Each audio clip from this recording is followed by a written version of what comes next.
Good afternoon, everyone. This is the heart failure transitions part of the heart failure cardiac rehab session number 8. What we're going to do in today's session is you've already had heart failure, the basics. You've had eating well with heart failure with the dietitian. You've gone over energy conservation and different physical activities with our physiotherapists. Nurses have discussed managing medications. You've had a nice chat about minding your heart. And you've had the conversation about advanced care planning. Today's discussion is going to be transition. So what is transition? It's the process or period of time changing from one state of a condition to another state or condition. So basically, as you're learning to live with heart failure, I'm going to discuss now today taking all of these courses that you've already had and how to transition to the next state. And that can take a little while. So just to be patient with yourself. What's next? I'll talk to you today about taking your medications regularly. We'll review that again. We'll review the stoplight tool. Why to keep a food diary, which is not to replace anything the dietitian said to you. And I certainly don't want you to think this food diary is going to consist of counting calories. There is a reason that some of the nurses may say to you, and just so you're aware of it, I would like you to write down everything you've eaten for the next week or two. And we'll go over that. The importance of doing blood work on time. You will be asked to do blood work sometimes on a specific day or within 2 days, and I'll go over why that's important. Your symptoms to track, to let people know. Your healthcare provider is certainly going to need to know about some of these symptoms. The heart failure support groups are some of the supports that you will have within the Heart Institute, as well as the community supports, things you can find outside your community. And then I'm going to end with the co-responsibility of care. There is a place we'd like heart failure patients to get to where you are no longer just a passive receiver of your healthcare, but that you are also now responsible with us in your care. So I'll start with taking your medications regularly. You have medications that have been prescribed to you. You will have maybe more prescribed to you.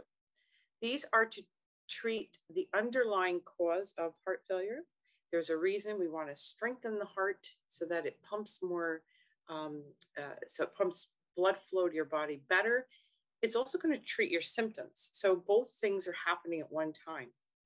It's crucial to take your medications at the right time. So if it's once a day, twice a day, or 3 times a day, make sure you're taking them regularly when you're supposed to. There's going to be importance to that. Sometimes I tell patients, great to set up reminders on your phone. The other thing you can do is there's boxes sort of that I have here, the pictures that you can get at different stores. And this way you can maybe on a Sunday pour all your pills, so that if you're sometimes forgetting the noon pill or you have an odd pill to take at 2 o'clock, there's ways that you can organize yourself so you won't be thinking to yourself, I think I forgot to take that. We certainly don't want you to take one of your medications twice, and we also don't want you to miss them. So however you can do this, there's also ways that you can reach out to your pharmacy and see if they can set up a blister pack, different ways of organizing pills for you. There's a lot of pills some of you are taking, so it's helpful to have a plan. And the other thing is if somebody wants to stop one of your medications, change a dose, always reach out to the prescribing physician or your cardiologist that may be very interested in your medications that you're taking, and let them know of these changes. We may, for instance, at the Heart Institute, say we would prefer you didn't, and go over reasons for that. So just remember, never just stop a heart failure medication without letting somebody know. Reviewing the stoplight tool, we have a tool here. I don't know if all of you have seen it. If you haven't, please reach out and we will get you one. It is, you're going to notice to the left there is a calendar. That's where we want you to write down your weight. You get up in the morning, you're heading to the restroom. After you go to the restroom, please write your weight down after you get on the scale. And it's going to be important to track your symptoms and your weight. If you are in the green zone, being in the green zone simply means that there has been no weight gain, you're not more short of breath, you're not experiencing chest pain or pressure, you're doing well. That's where we want you to be. But if you happen to be gaining a couple of pounds of weight, 3 or 4 in a day, which can happen, if you've had too much sodium, your body will hold on to that water, and water's quite heavy. So that can fluctuate that quickly. That's a time where you might start getting a bit more short breath, a bit more fatigued, and that's when to start calling somebody. And you'll have a space there for the phone number of the doctor or the nurse or whoever it is that you are to call, who is monitoring your heart failure and your symptoms. We want to try to prevent you from getting to the red zone. So contacting somebody in the yellow zone means we can quickly try to get that weight off, review with you what you've been eating, review with your medications, maybe increasing your water pill for a few days, things like that. We want to prevent the red zone, because the red zone can be where you're becoming short of breath just sitting down, where you are gaining maybe 6, 7 pounds. This can spiral out of control pretty quickly. So you call us, and please do let us know if you are having these symptoms or this weight gain, and then we can review with you on the phone what's the next steps, which sometimes may be that you go to the hospital. So just know that calling us is, we are going to triage that phone call with you and make sure you get the best health care at that moment that you need. There's also some tips for heart healthy living on the bottom, just to remind you about taking your medications regularly, minding your salts and your sodium, and trying to get some regular exercise. I was mentioning earlier that we were going to talk about a food diary. This is only if one of the nurses or your doctor or your doctor's office, somebody there has said to you, you know, you're gaining weight, you lose, you gain, lose, and you're fluctuating all over the place. And we try to get the weight off by increasing your water pills, and then you're putting the weight back on, and you're up and down and up and down. So we're going to try to help identify at that moment where the culprit was. What was the high sodium food that you may not be aware of? It's possible that it may be bread. Some people are unaware of how much sodium is in bread. So we're going to help you learn where to find sodium on the label, how to decide how much of this product you're eating, like how much of it. So if it's 2 servings, we need to double that sodium. So we're going to help identify the culprits, find lower sodium options, and or eliminate. And this can take a while, and it's certainly living a new lifestyle with heart failure means that you are going to make some adjustments, and it takes time, and we're here to work with you. So that would be the reason for this, and you don't have to do it for more than a couple of weeks, where we teach you how to read the labels, add the sodium, and then get you to a place where it becomes your new normal. Okay, the importance of regular blood work. I was mentioning that there may be times when your doctor's office or we tell you to have your blood work next Wednesday, and we're pretty specific about it. And the reason that it's so important to do when we ask you to is because regular routine blood tests mean that we know how your body has just reacted to a dose change of a medication, or adding a new medication, or taking away a medication. So what we're looking for is impact on liver, impact on your kidneys, and the impact on your electrolytes, especially potassium and sodium. A lot of these medications will affect your kidneys and your electrolytes. And so we need to make sure that your kidneys are still happy with the changes, and that we haven't raised the level of your potassium to more higher than normal. That certainly isn't something that we want to do. So we would need to make adjustments. So therefore, if we're asking you to do blood work on a specific date, it may be because we're trying to check on the impact of the medication, or perhaps you phoned us and you're not doing as well, and we need to have some blood work to see what's going on. Some of those blood tests help us understand if there is progression of heart failure, and that's an important blood test called the BNP. And so we have certain reasons for that. So if we've asked you to do that, please do that so that we know what the next steps will be. And if everything looks good, we may just say to you, you know, your blood work looked good, everything's fine, and we're going to just stay here for a little while with the medications as is. It's also will let us know if you are, you know, with heart failure becoming anemic, and that can happen. So sometimes being very fatigued or being short of breath, may be that your hemoglobin is a little low. So we'll look for things like that as well. Okay, so just to make sure that, you know, that we know where you're going for your blood work, that there is a requisition either in your hands or in the hands of the laboratories. Okay.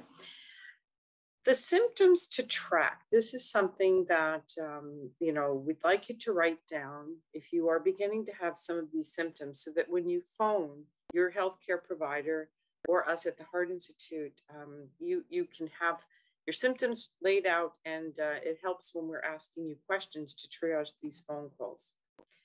If you become short of breath during routine activities that you haven't before, you know, you were usually only short of breath with exertion, but now when you're going room to room in your house, you're becoming more short of breath.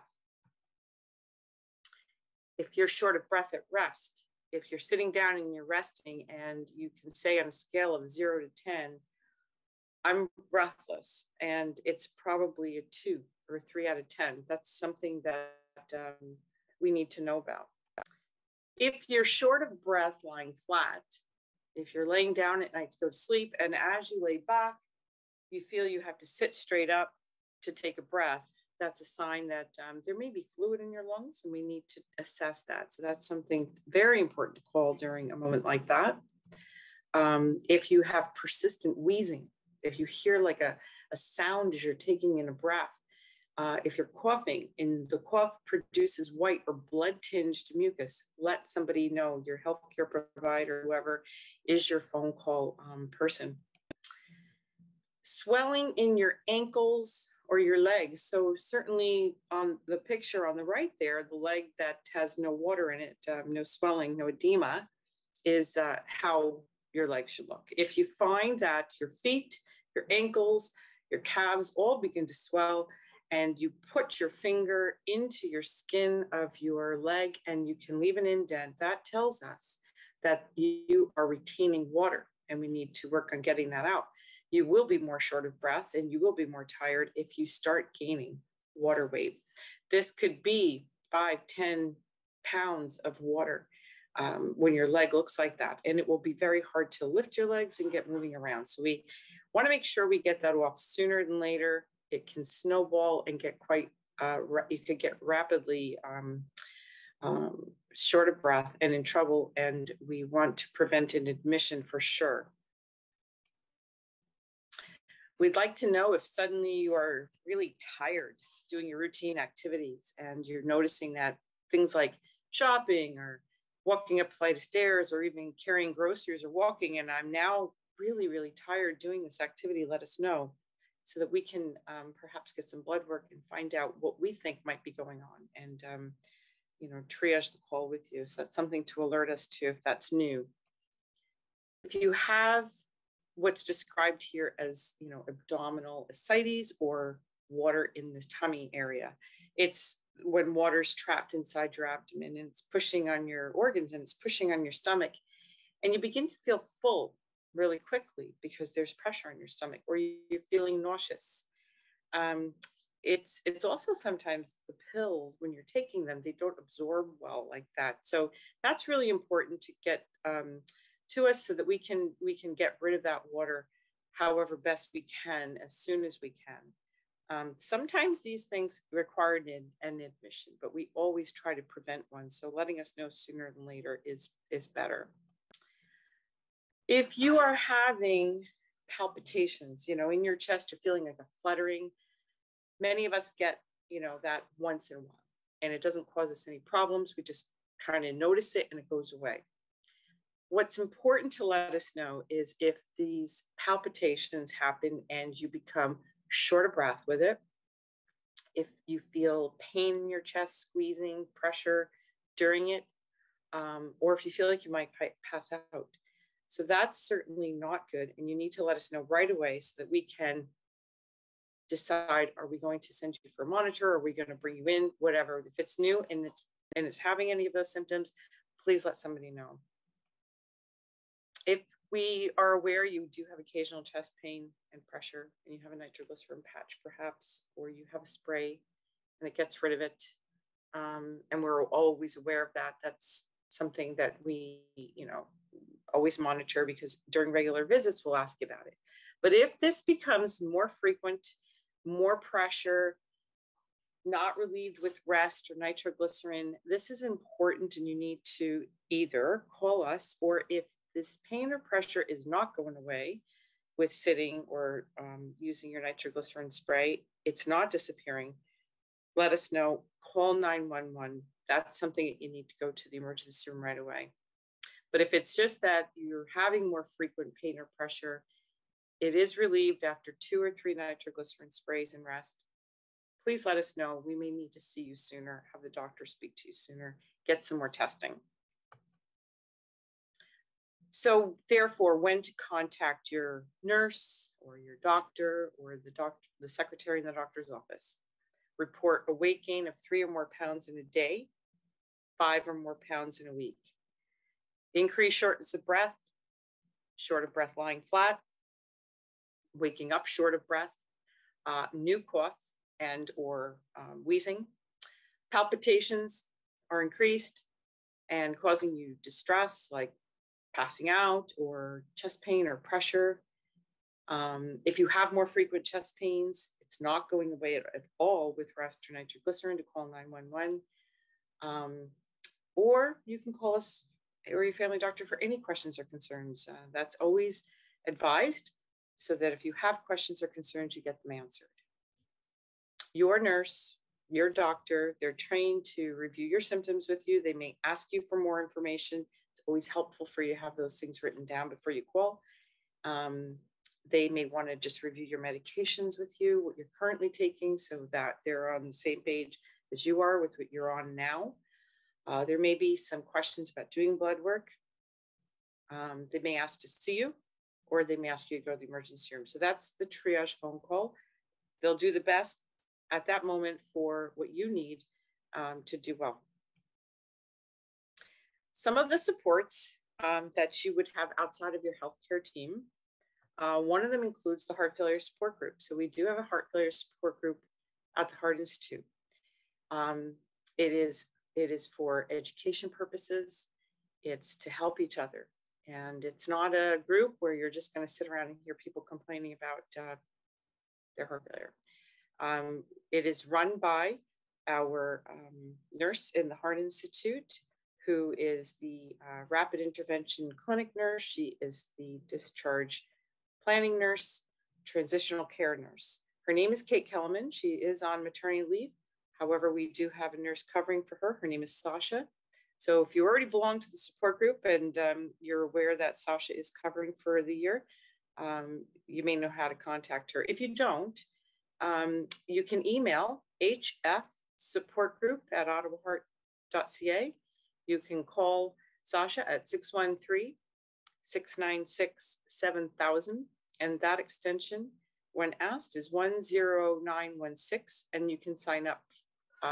These are 1-hour meetings, and they're every third Thursday of the month, and they're very good. And what the benefit is in a support group is realizing you're not alone, realizing that other people, have similar symptoms, similar concerns, and you can express your feelings. And what you're going to have is other people giving you some information to help you cope with the problem. You'll have some education around some of the concerns you have and the lifestyle changes that you will be going through. It's all designed to help reduce stress. And what we're hoping is that you're going to focus on self-care. You're going to maintain a sense of hope. And then eventually, as you are gaining more and more knowledge of how to take care of yourself and your heart failure, that you will then in turn begin to help others. So this is a really beneficial group. And if you don't belong, I do encourage you to join and be a part of helping others and helping yourself. Outside of the Heart Institute itself, there is community support. I did jump online to the City of Ottawa Support Guide. There are, outside of the City of Ottawa as well, websites where they discuss the different supports that they have within your community. And you can also just drop into any of the client service centers Some of the things I found that were very interesting that you may not be aware of is that there are recreational programs for all ages, all skill levels. There's some financial assistance programs, for example, tax deferral program. There's information on social housing, long-term care homes, some senior centers, some drop-ins, social physical activities, adult daycare programs, as well as caregiver support programs. There are home support services. Hopefully we don't need this now, but there is snow clearing as well. There is Snow Go and Snow Go Assist programs. There's residential care programs that do provide some financial support for housing to adults who cannot live on their own. And also there is a Renovates program, which I found very interesting. So I do encourage you to go to the City of Ottawa or your own community webpage to find out what the supports are in your area, and or go just visit your client service center. Lastly, I just want to discuss patient empowerment. And we here at the Heart Institute do encourage our patients as we are taking care of them in the heart failure support group.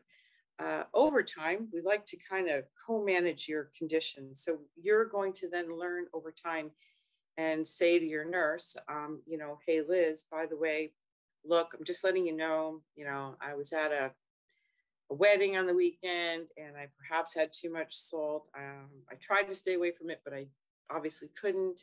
I took an extra Lasix for 2 days. Weight came off. The weight was this. Now it's back down to normal, and I'm going to do blood work next week. So these are the kinds of things that we encourage, that you're gaining more control over your health and you're working with us. And we know that we are sort of letting go.